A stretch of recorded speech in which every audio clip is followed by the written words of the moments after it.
Hello, hello, hello, family. Hello. How is everyone doing? Great. Well, thank you. Awesome, awesome, awesome.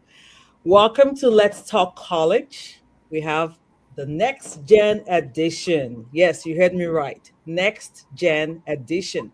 This is a special new series where we share real students, real stories, and real college wins. Miss Jimmy and I are so excited to begin this series because we know so many students out there and families as well that are navigating the college journey, and sometimes they need encouragement, direction, and real life examples of what is possible out there so we can encourage one another. Essentially, that's the goal. So, through this series, we will be having honest conversations with students about their college journey, scholarships, programs, internships, lessons learned, and the opportunities that have helped them shape their path along the way. Yep. Our hearts really is to encourage every student out there, to support our parents, and to remind families that preparation truly matters and it's very important. And as we continue these conversations, we also want to hear from families who are interested in deeper college planning support. If you're a parent or a student who would like guidance on college planning, scholarships, applications, and preparing for opportunities, please complete our college prep webinar interest form. The link will be shared in the caption on the comment section as well as the description section of this video. Today, we are honored to welcome our first student guest to this series. And we believe this conversation will inspire many students and families as well. Jimmy, I will hand it over to you to introduce our special guest. Okay. I'm really excited to introduce this special, beautiful young lady, Emily Ramirez. I've known Emily since she was 10 years old. So she was one of my carpool babies. And there was just always something about Emily. Truly, just super mature for her age, really intelligent. She has one of the best social skills on this girl is just like out of her. She just knows how to navigate life in such a unique way. Like since she was 10, like I was always so impressed about her communication skills. She knowing when to, really show up and when to just sit back and just engage and listen. And she took all those skills into young adulthood, right? So Emily, I invited you to this group because I wanted to share your story, um, especially because I've been a part of your journey. I know everything from when you started Madeira, going to boarding school. Remember when you called me to call your mom to convince your parents to, to let you go to more boarding A school? long journey, long journey. Yes. And then when you got to school and all the opportunities you had, and then getting a full ride to Rice University. And now in 3 days, you're going to Kenya for 8 weeks internship, right? You've done this on your own. You had no one. You didn't have a lot of kids are supported by prep, coaches, and you did everything on your own. Am I right? Well, I couldn't have done it without your help and the help of You're sweet. really good But, mentors. but Yeah. truly, right? And you did that. You didn't have a lot of the support that some people have, but you're on the other side of it and you're winning. And I would never forget you came here last summer and you go, Miss Jummy, can you believe this is my life? I almost started crying because of course I do. Like you've always had all of those skills. Like I would really be surprised if this wasn't your life. Truly. Always been smart, always just been that kid that I just knew would go for it. So I'm excited to share your story with everyone. So I'm gonna get started. So talk to me about how your journey in high school and all the opportunities that you took. I know you did some internships in DC. Talk about that and how you think that prepared you for the college planning process. Well, at first, I want to say thank you to the both of you for allowing me to speak and share this part of my story. I think it's super important what y'all are doing and sharing these stories for people without as many resources. I think is something we should focus on more. That being said, in high school, my curriculum was a little different. It was a boarding school in Virginia, so we had a lot of access to DC. And a part of our curriculum was to graduate with 3 internships. So um, one of the three I did was my junior year. I interned for Congresswoman Veronica Escobar, who represents Texas 16th District. Um, Through that experience, I learned I'm someone who's interested in government, political science, so it was an amazing opportunity that is afforded to all students that attend Madeira, and it gave me a lot of insight. It taught me at 16 how to navigate spaces that law school students are navigating, professionals are navigating, and although we were out of session during my internship, or at least the house was out of session, I made it a mission to have as many coffee chats as I possibly could across the House representatives and the Senate side, also policy analysts in the work on Capitol Hill. And I have been really lucky to connect over the years again with them, especially through continued work on Capitol Hill. So that was one of the highlights of my high school experience. I also got to intern at a law firm in DC, specifically like family law, estate planning, conservatorship, guardianship, and it was very eye opening. I think I'm now interested in pursuing law school as a rising junior at Rice. So I'm really grateful for the opportunity just to see what's out there, what I could like. What I learned very quickly that maybe a job on Capitol Hill isn't what I see for myself because of my own personal reasons and tastes. I definitely want to feel like I want to be more hands on, and that's something I've looked for now, and it's guided me or my compass in looking for like other internships, other opportunities.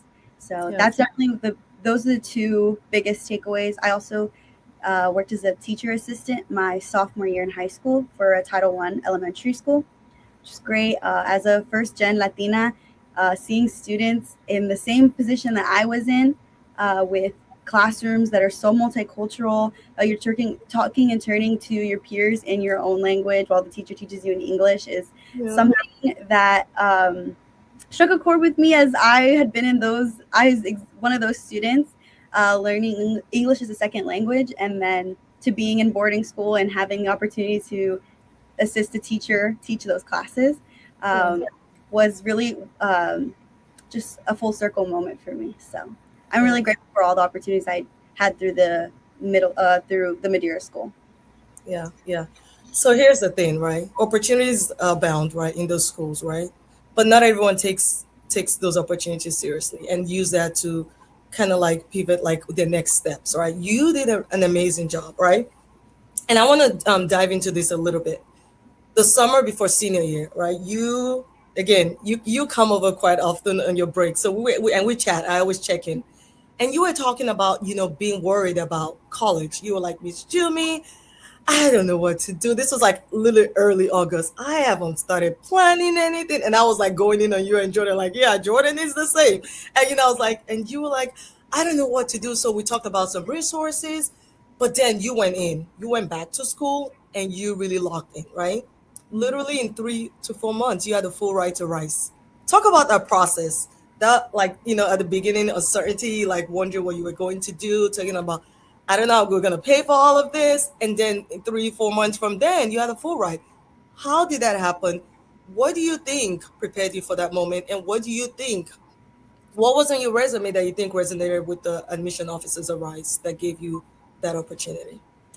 Well, I really appreciate you bringing me back to that moment, because I think I lose sight sometimes of how far the journey has been and how far I've come. But I distinctly remember the feelings of concern and just stress. I had no one really guiding this process.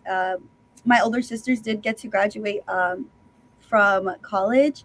However, because I studied in a different state, they weren't necessarily there with me as I was applying through, like as I was doing the Common App. So it was very different, and my parents really didn't have any idea of what I was doing or where I was applying. So it really just felt like I was on my own. Mm-hmm. Luckily, I had a really good support system like Miss Jummy, my friends who were going through the same process. And I also had a college counselor in high school that I took advantage of. I did everything I could to meet with her when I felt like I had some like moments with like I had no clarity. And I would also like to mention that my school does have like a pretty robust college counseling program, but I was very opposed to college counseling. I remember my junior year, they started talking about having an idea, exploring, searching colleges. And I remember in our conversation before the summer, like before the start of my senior year, I still hadn't finalized a list. I Yeah. was finalizing a list as I was applying and figuring out where I wanted to ED. Yeah. So it definitely wasn't all planned out from the beginning. Mm-hmm.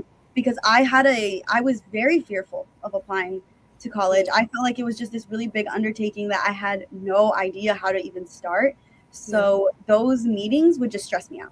I would ask my college counselor. It was mandatory, but I would tell her I'm not going. I don't. That is not an environment I need to be in. Everyone's talking about all the SAT prep that they've done, all the colleges that they have like a legacy entrance to, Yeah. or just all these things that I just felt so out of the loop. I felt Yeah. like I was so behind and there was no way I was going to catch up.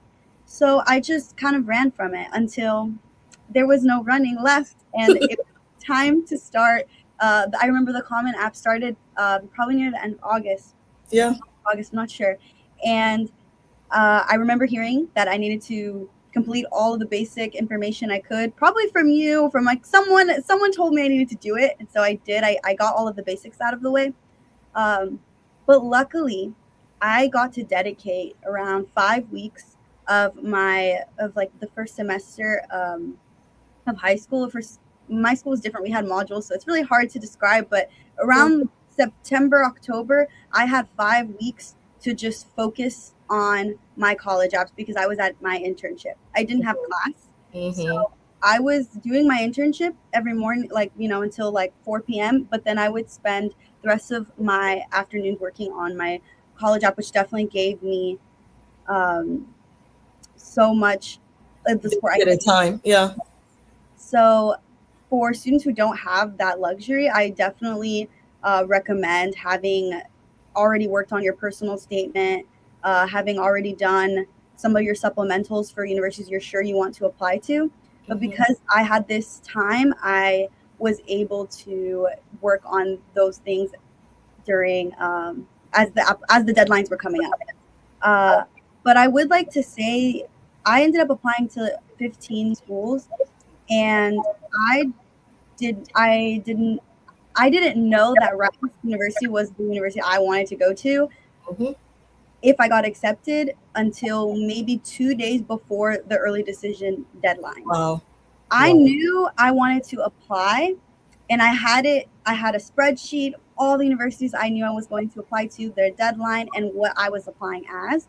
And I Mm-hmm. had no school I was doing ED to because I had thought that early decision meant that I would be signing something, and if even if I had no financial aid, I'd have to go and Yeah. I'd have to take out all of these loans. And as soon as I found out that that was not the case, and that I could reject an acceptance if they didn't meet my financial Yeah, um, if they didn't meet your financial needs, so those net sheets that we talked about last time on the website, it tells you what you would pay. So if you ED, that's early decision and doesn't meet, you can back out. That's the only time you can do, because it's almost like a contract, and they make your school counselor sign it, and they make your parents sign it, right? So yeah, it's a little more serious than like applying early action or just like regular decision. exactly. And I hadn't known that piece that it wasn't binding to, even if they didn't meet my financial need, Right. that it would be binding if they didn't meet my financial need. But once I found that wasn't true, I called my mom and I said, "Hey, I think I want to go to Rice. It's in Houston though, and I don't know how you feel about it, but if I get in and they give me enough money, then I have to go." Yeah. And she was like, "That's okay." She told me that it would be fine if that's where I wanted to go, and I was so scared, but I was really grateful for her support. And so she helped me sign those documents, and then I, ended up getting accepted and getting my full ride. But nothing about that process was clear cut or, drawn from the beginning. I didn't know about Rice until my junior year. Hmm. Um, I didn't know people went there. And now I know that a lot of people know what Rice is. I didn't know Yeah, what it's a top, isn't it? It's like a top 50 or top. It's a top school. So Yep. yeah, it's Rice is a big deal, girl. I Yep. had no idea, genuinely had no idea. I just fell in love with Rice because of it was everything I wanted. And this is something I really recommend. Luckily, my school used this application called Score. Yeah. It's like SCOIR. Yeah.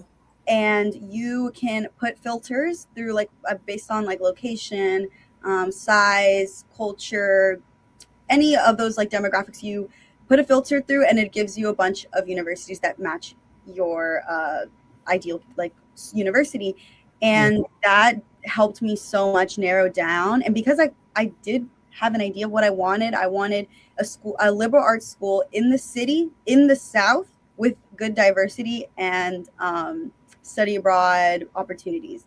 That liberal arts school in the South kind of Not a narrowed lot. Yeah, my it's not a lot. Most liberal schools are in the Northeast. yes, and definitely. And Rice just having to be in Houston was perfect for me as a Mexican American girl. Like that's just exactly what I wanted. Yeah. I wanted to be in a city I could take advantage of with so many opportunities, but also uh, feel as though I wasn't alone and there were people that looked like me in high places. So I'm glad I found that in Rice. But like I said, didn't even know Rice was a thing until my junior year, as I was running away from everything relating to college. And once, the deadlines were in my face, I knew that I needed to do X, Y, and Z. I had a notes app with all my supplementals organized, deadlines in front of me, and that's just how I motivate myself. So by November 1st, I had completed all of my applications. Wow. I submitted all my early action and early decision. I did not submit regular decision because I would do it. I had finished them, but I hadn't submitted them until I would hear back from Rice, and I never did. Never had to. Yes. So I have a question for you. What do you think helped you stand out when you applied? How do you? I honestly, I don't think that the internships hurt. I don't think that doing well in high school hurt. Those, and I also participated in rock climbing for 4 years. I was varsity captain for 2 years. Things like that didn't hurt, but I like to attribute most of it Mhm. on my personal statement. Yes. Yep. My An amazing writer. well, I had so much help from my college counselor. I mean, listen, I remember it was the summer before my senior year, and we were on a family vacation in Florida. And I was sitting on the beach, and I was like, okay, this is a good time to brainstorm ideas for my personal statement. And I sat there, and I had a few ideas, but I really didn't know. And I remember sitting there thinking, how am I going to write this? I have no idea what I'm going to write. I remember I was putting off the date where I was going to sit in a room and write it until I realized I couldn't wait anymore. And so I locked myself in a room and I wrote it.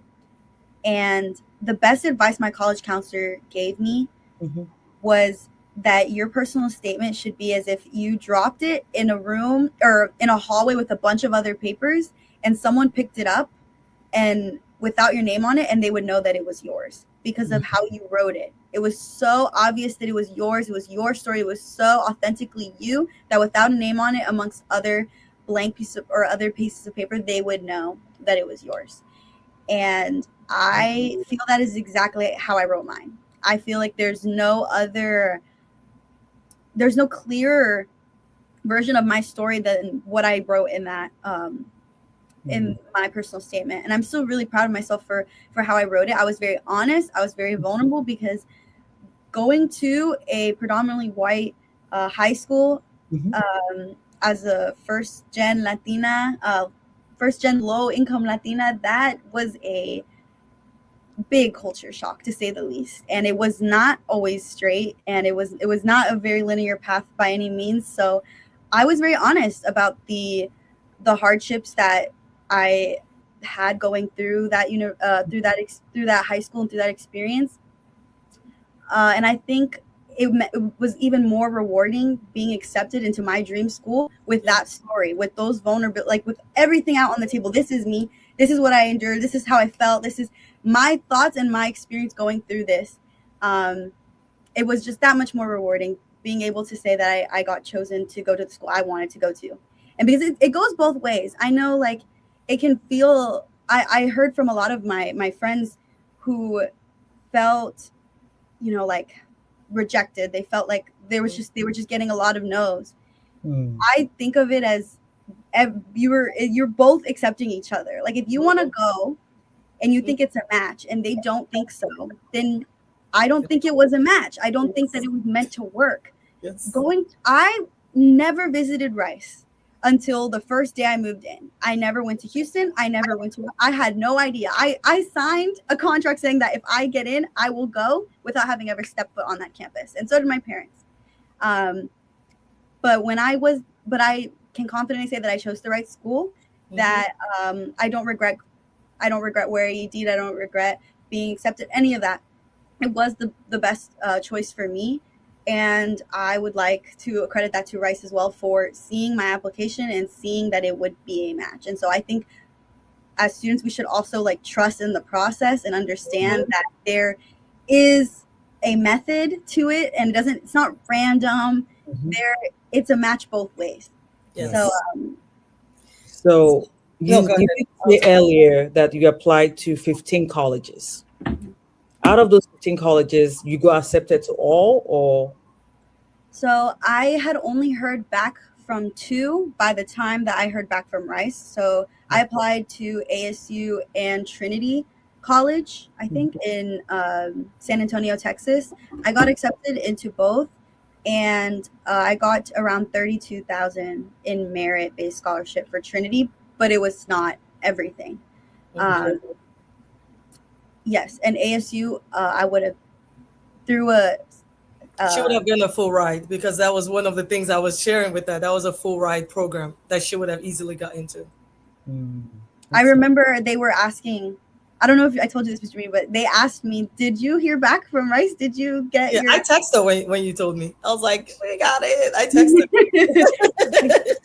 Yeah, so I had only heard back from 2. I have no idea where else I would have gone into. Okay. Yeah, I have a feeling you will have gotten into a lot more.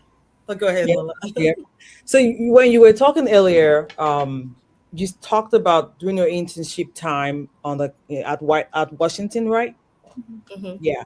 You had some coffee chats. How did you navigate those conversations? How did you get those coffee chats? And could you explain to our audience, what is a coffee chat? How do you get to sit down and actually have a coffee chat? What are the conversation starters? Kind of give us your game. What was your game? Yes. Right. Well, I would like to give a lot of credit to the other interns that were working in the office at the time that I was. So one of them I bonded really closely with. She went to a university in Texas. So, I mean, it's just kind of like subtle foreshadowing. But so she was applying to law school at the time that I was in the office.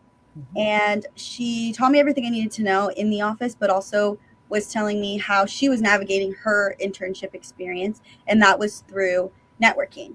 So she showed me her organization for how she's setting up these coffee chats. She has a spreadsheet with someone's office, their name, or so, like, who they work for on the Hill, their name, their email, and like questions, or like their questions based on their issue areas. So a lot of the people that I was doing coffee chats with were legislative staff members. So they specialize in different areas of policy. So I would ask questions based on those areas. But also I would look at their LinkedIn. I would see if there was any other interests that I felt like could be of like a topic of conversation. But I also just had a list of questions.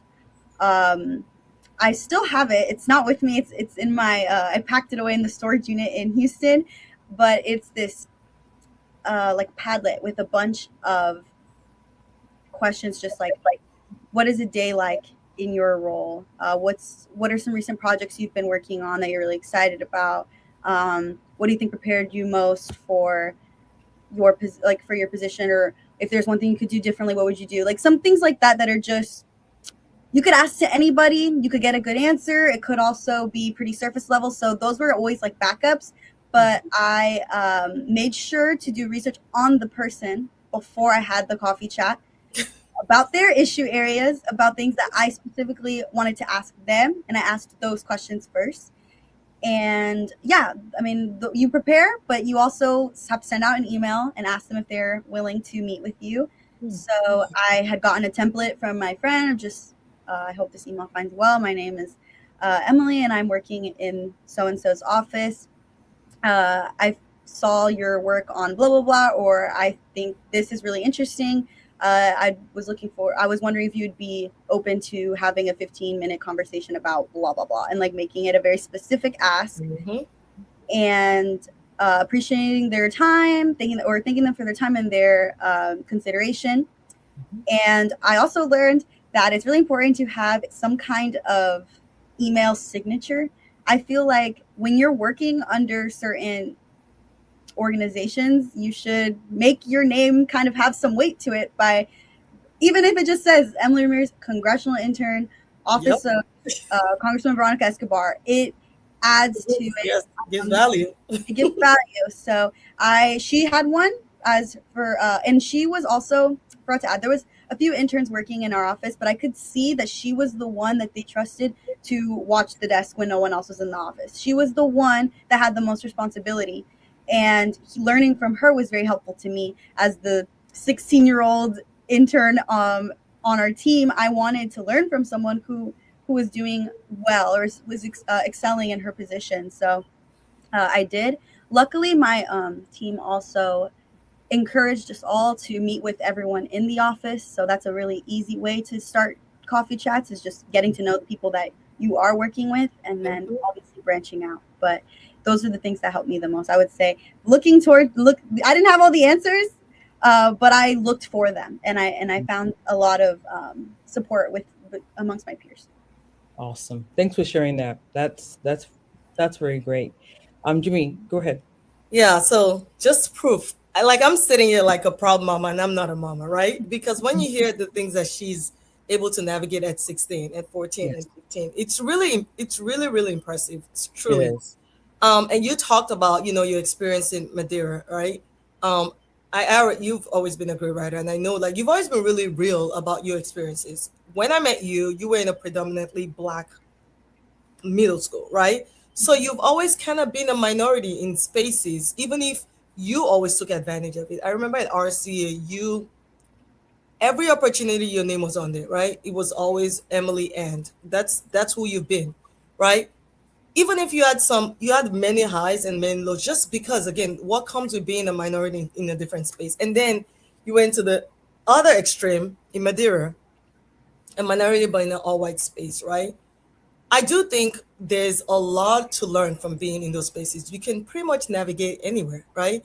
I think that's probably why you're as brave as you are. You can get into any space. You can be with a group of people and really find your way regardless, right? Because you've been in a lot of places that have given some culture shock.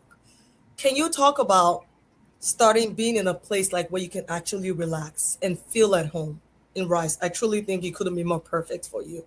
How that's like, some of the opportunities. I see you're a cheerleader, right? Like what? She's a college cheerleader. Talk about your experience in Rice and how that has really like centered you, right? Because I know there's emotional weight to being in those spaces, right? I'm not gonna sit here and deny there is, but now that you're in a space where you can feel there's so many people like you, even if the school is still, you know, uh, what would you call it? It's a really big deal in the school that you're in. But when you leave the campus, you see people like you, right? So it's not just you always feeling like you're the other. Describe what that's been like for you in the last 2 years. Yes, well, it's almost like you don't notice, because you just exist, and there's nothing disturbing the way that you are normally. It's like I don't even have to think about it until there's all of these events. Like Hispanic Heritage Month comes, and I see the amount of effort that's put not just by the students but by the university itself to uplift students. And I see how my community is so prevalent at Rice and makes an effort to showcase their culture, our culture, and just being able to witness that and see how many opportunities there are for it means so much to me. And it's when I recognize, oh wow, I'm very lucky that I'm in a place where I wouldn't even say I'm super involved with the Hispanic student organization on our campus, but I go to their events. I participate. Not an active member, I would say, but I definitely go and enjoy with friends. And I think that is a part of like being able to go to a place where you don't have to think about it as much. Yeah. You know, when I was at Madeira, I started the first Latino student organization. Wow. Because there was a none. designated Hispanic student affinity group. There was nothing. So when I came to Rice, I was relieved that was not a responsibility I'd have. Yeah. And I have just been enjoying being able to participate and not necessarily having to take on a leadership role. It's been the thing I absolutely love the most about Rice is the people I've met who have very similar experiences, who have maybe not had all of the opportunities I was given, but are still at Rice, that are still pursuing extremely impactful careers. Like, I'm so excited to see where my peers end up and to know that they have the same accent as me and that their parents are from similar places as my parents, and that we all grew up on the same things. Like, just it's really empowering, and it allows me, it's like it fills my cup. When things get overwhelming, when things get stressful, at least I get to look around and know that I'm genuinely not alone, because there's people that look like me, that are doing the hard things, that understand, that are navigating these places that feel so unfamiliar to people in my house or in my community, in my neighborhood. But there are people making it out. And we have this conversation, like me and my friends have this conversation maybe once a month, but we'll just recognize how beautiful that is, just to be able to look around and say, my friends, like, to not feel like our community's just, that there's no hope for us. Because I can look to my left and right and I can see there's like a sense of linked fate, that we're all going to be okay, because here we all are in this space, taking up, I think Hispanic students are 17% of Rice's population. That's a lot. And a lot specifically from with Mexican descent. So it just means a lot to know that, just to be able to look around and say that we're doing okay. So like I said, that was not the case at Madeira, and that was not the case at RCA. So I looked for it in a university, and I'm really glad that you found it. Yeah, I'm really glad I found it, because it's been great. It really has been. That's awesome. If I could say one more thing, specifically about like cheer.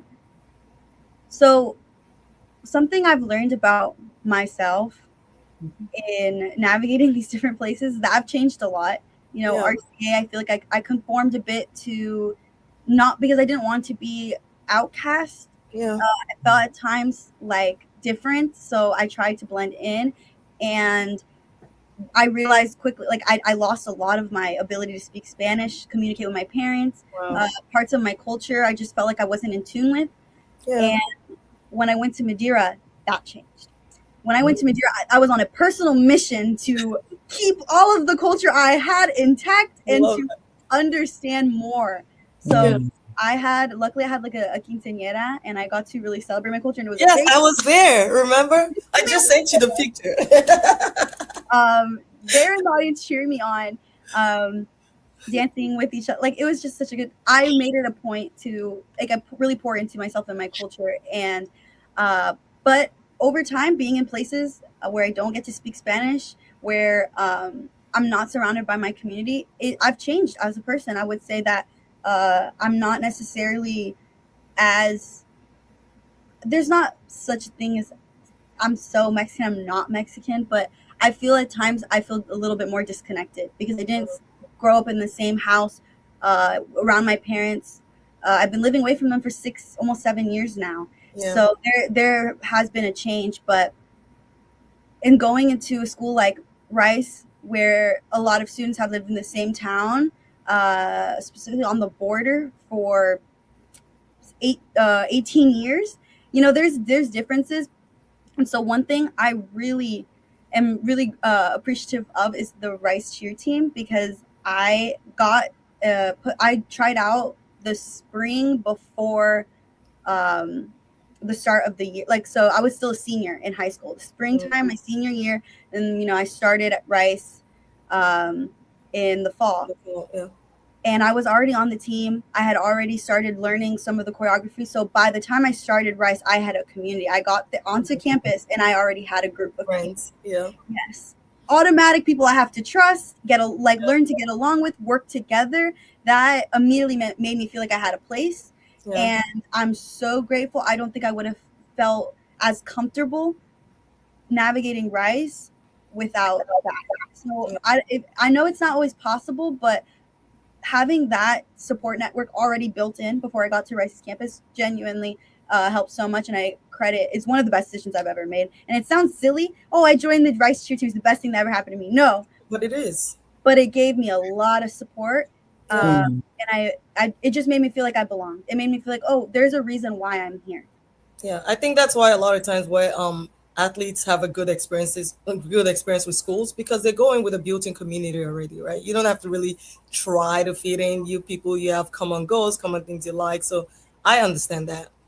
Do you have any questions, Lola? Yeah.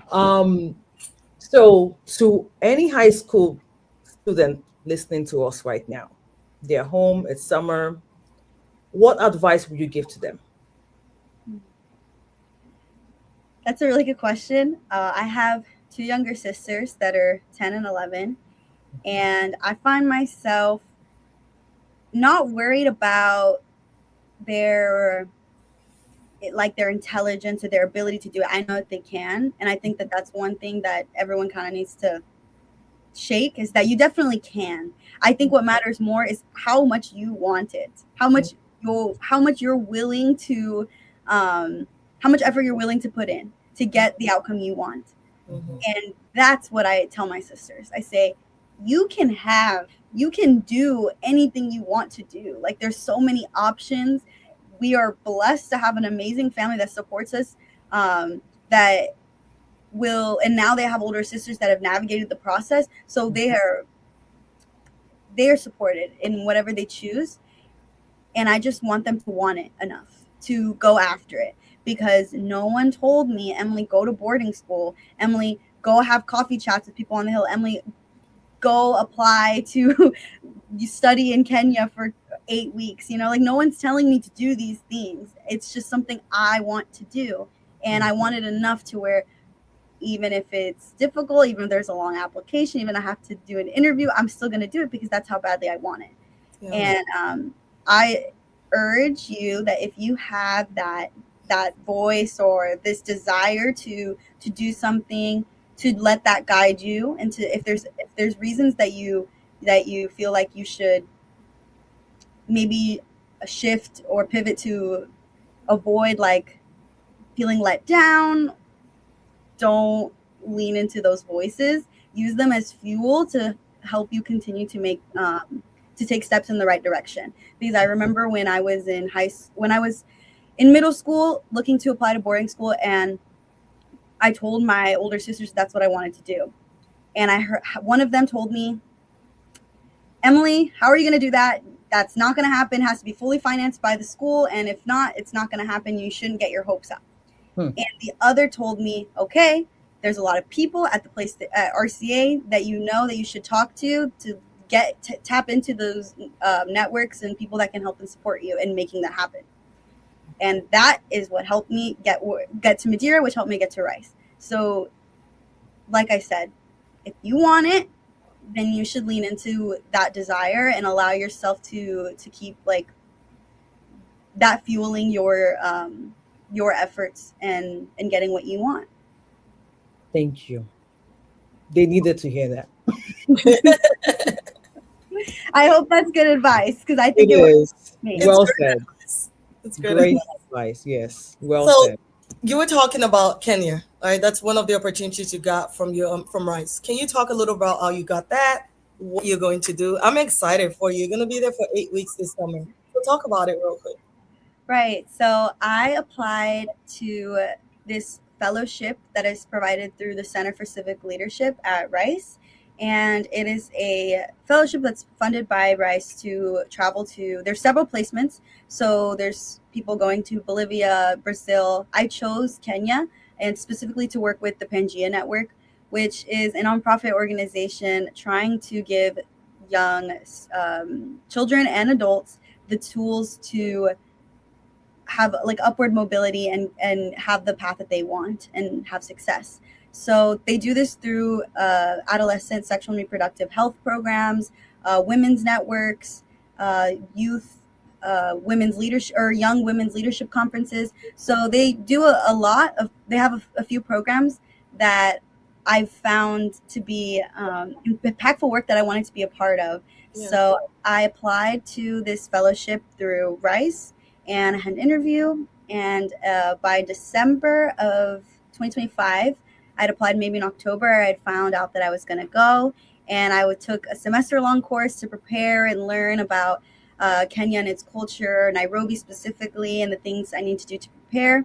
Rice definitely has done a really good job of making me feel like I'm going in with the right, like in the right headspace to support the organization to the best of my ability, and also logistical things like transportation and flights and like lodging and stuff like that. And now I'm like 3 days away from going to Nairobi for 8 weeks, where I'll support our cooperative or office in Nairobi and travel through their different cooperatives on the east coast of Kenya. What are you looking to get out of it? I am most excited about the stories. So one of the big responsibilities of the other intern and I, who are both from Rice, our responsibilities are to do our best to capture the stories we're going to be hearing from young women and girls in different their different cooperatives across Kenya. I'm really looking forward to having conversation and hearing directly from them what they think they need to succeed, how the Pangea Network can support them. We're also going to be speaking to people who have been a part of these programs for years and how our programs are helping them, so or how they need to improve. And so I'm really excited to see how the Pangea Network, who's been around for 20 years now, to see the impact that it's had. I'm just really excited to see that firsthand. That's what I'm most excited to just be hands-on and get to experience it firsthand. Okay. Well, Kenya might be in your future. One of my old colleagues, she's actually from Kenya. I'm meeting her for lunch this weekend. So I'm going to see if I can get some tips for you, and I'll share with you as well. Please, any insight would be I will. She's great, and she would love. She actually went to Kenya last summer, so I'll see what I can get for you. That's perfect. See, this is what I mean. Miss Jummy has always been a support to me, always helping me, guiding me through the way. So, people talk about that all the time. There's so many kids that, reach out, ask for, just questions and stuff. And some I just share because I think like, oh, this may be a good fit for this kid. But they don't all listen, right? You're really good about like really listening and like sharing. You and not only do you listen and share, right? You're really good with relationship building. I can always count on Emily every Mother's Day to text me, my birthday. She doesn't owe that to me at all. Like I would love her regardless, right? But she understands relationship building. And I know that what she does with me is what she does in every space. I know that's what she does with her mentors, her professors. That's why she gets all the opportunities that she does. I can see it. I'm telling you, I told you, I said you would love this girl. She understands that it's bigger than your intellect. It's bigger than applications. She understands relationship building and holding. And I think that's going to continue to serve you, Emily. So that's something that I really want you to hold on to. You've always had that. Since she was 10, she's always been like that. She'll be like, Miss Jummy, I have gist for you. And we'll just talk. I have tea for you or something. She would say, yeah. And she would just like give me all the tea. I knew everything because Emily would keep me informed. And she's just really great about like, you want to love her, you want to be by her, you just Mhm. want to be a part of our village. She's Yes. really, she does really well with that. That's excellent. I could tell. I could tell. I could tell. I don't have She's any more questions. So if you do, okay. you can give her Um, the last well, question and let her go. let's see. I can give you some time to think. I did have one other thing I wanted to mention that was Okay. along the lines of what we were just talking about. So I got some feedback from my now boss, but at the time was my interviewer for an internship at the Baker Institute for their Center for the U.S. and Mexico. And so it is now an internship that I have while I'm at Rice. It's for the rest of the time I'm there. I can intern during the school year, and I found out about the internship through a open house I decided to attend. I saw in some email that Rice was advertising this event, and so I decided to go. And I got to network with people from different centers at the Baker Institute, and I got the email of the. I found out they were hiring, and I got the email of the program manager for the center. I emailed him and asked him to talk about the application and what the responsibilities would look like. They have that information like posted, but I wanted to talk to the person I was applying to and I was going to be reviewing my application. So I wanted to talk, learn a little bit more about him and his journey. And so I did so. And I remember when I was working on the application, I really wanted this position. I went to one of my professors who had a career in international affairs. And I went to his office hours and asked him to review my resume and to give me tips on my cover letter. And he did. And as I was still working to submit the application, I got an email from the program manager saying, "Hi, like I just wanted to remind you that the application is due in 2 days. So I just wanted to, make sure if you were still interested that you submit your application." There was several other applicants, but he felt the need to follow up with me. And I feel like that just made me feel really reassured before I even had the interview or had even made that like past the first round. That made me feel reassured going into it. And then I had my interview. And after I sent a follow-up thank you email, and I've heard now, like talking to my boss after, and he told me that I was the only one who did that, and that it was between me and one other student, and ultimately he made that decision for a lot of reasons, but I like to believe that it was because of my persistence and like showing that it's what I wanted, and that ultimately is. We were both very prepared. We were both very qualified, but I know the other applicant personally, and there's definitely a lot of things she could have brought to the table. So it's definitely about standing out, I feel like, and making the effort to show how much it is something that you want, because everyone wants it, but how much do you want How it? much do you want it? Are you gonna How make a bad? call and interview them before you submit the application? Are you gonna send a thank you email even when you don't know those things matter? Yep. It all adds up. So if you Yep. were to look back now at your journey, um, high school into college, you're in your senior year right now, right? She's I'm going to be a currently junior. You're I'm in gonna your, be a junior, your yes. junior, okay. So what is one thing you wish you had known earlier about the whole college process? Or one thing you wish you had taken serious when the advice and counseling were coming from, you know, your your village. Yeah. I'll call them your village. Yeah. I think I got really lucky that I one about the time management, everything. Luckily, I had that time to work on it. But honestly, everything just kind of falls into place, and I don't really understand that. I still don't. I struggle with it, but I mean, I'm like 3 days away from going to Kenya, and somehow everything's gotten done. My visa's approved. Everything's fine, But I didn't feel that way a week ago, 2 weeks, a month ago. When none of these things were done, and it felt like I just have all of this stuff pending, and because it's not resolved, there's it feels so heavy and like it's never going to work out. Mm. But genuinely everything happens for a reason. Genuinely everything happens at its own pace, and it all works out in the end, because I had my list of schools. I didn't decide I wanted to ED to Rice yet, and I was just hanging out in my dorm room, and I started watching the movie Get Out. I think it's Get Out. And I got so scared by that movie because I don't know if you guys know the plot of Get Out, but Yes, I do. That's why I'm laughing. I was worried. I was worried that I would end up like the main character, because I had applied to a lot of schools, like a lot of schools that were You'll be a minority again.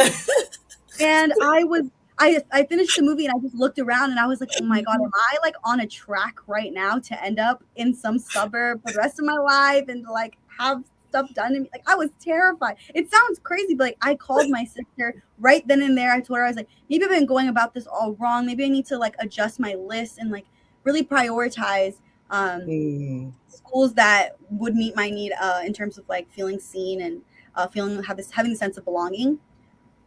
And I realized Rice does have all of the things that like it really does check off everything on my list. So I think this is the place for me. And it all worked out in the end. But I had a lot of other schools that, looking back on it now, like I would not have been happy there. I feel like I wouldn't have felt like I had a community. So understanding that everything will come in its time. And like I said, I got lucky, but I think like in the summer when I talked to Miss Jummy and I said, oh my God, I have no idea what I want. I have no idea what I want.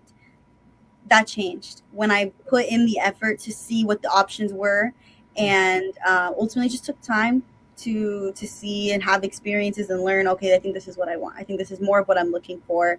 And it all worked out in the end. So yeah, I want to talk about that though. I want to just say something about that.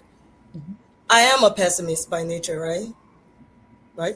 Someone that like I always, right? That's someone that like, yes, you're very realist. Yes, like, well, really, but I'm also like optimistic in terms of I feel like life works out. Yes. Right? Yes. I feel like things always work out. Like people always say things always work out for you. I do that, and I teach my kids that. But I also understand that you did the work, right? So give yourself credit. You did the work. All those things that brought you there. You could have been as optimistic as possible, but without the work, it wouldn't have worked out, right? What you can do is prepare yourself, do all the things, and then you leave it to God, because you know you've done everything you can to position yourself in the best light. And that's what you did. So I think you should give yourself a lot of credit, Emily, because, most people don't navigate life. You have support with your parents in terms of they would do whatever, they would support what you want to do. But you don't have the support in terms of guiding you. Where kids guide, like I guided Jordan, even if sometimes they didn't listen to me, right? So I give you a lot of credit. I tell you that all the time because I want you to see yourself. I want you to really understand that you really did that, and you continue to do that all on your own. And that's a big deal. And I really want you to tell yourself that sometimes and really give yourself a pat in the back. And don't forget it. I really appreciate it. Don't forget it. Don't be too hard on yourself. Yep. Have fun. Jimmy, do you have any other questions? No, I am done. I'm just so glad we're able to talk to Emily before she heads up to Kenya. I love talking to her because she doesn't have this one set path. It's not like she said she went to boarding school. She interned and this is someone that, again, she was unsure of 3 to 4 months before she knew where she was going. And that's something that I think that it's a story, because most people assume that you have all the answers, right? When they assume that you go to Rice, they assume that you had all the answers a year or two before, or even 6 months before, and you didn't. And I want to add to that, she didn't give up. Yes. She didn't give up. Even in the midst of the unknown, the uncertainty, she did not give up. Yeah. She held on. I believe you held on to faith. Yes. Thank your parents for that. They instilled great skill sets in you. She has an amazing family. And principle, yes. So thank you so much. I believe this For me, and I know for Jimmy as well, this has been a very inspiring conversation. Beautiful, beautiful. This has been awesome, in short. Yes. Thank you so much, Emily, for sharing your story, your journey, and all the lessons that you've learned along the way. And my prayer and hope is that our listeners out there who are listening, both parents and students, will learn a lot from your story and take it as a challenge upon themselves to go after what they desire and dream big. Dream big. Don't give up. This is exactly why Jimmy and I started Let's Talk College, Next Gen Edition.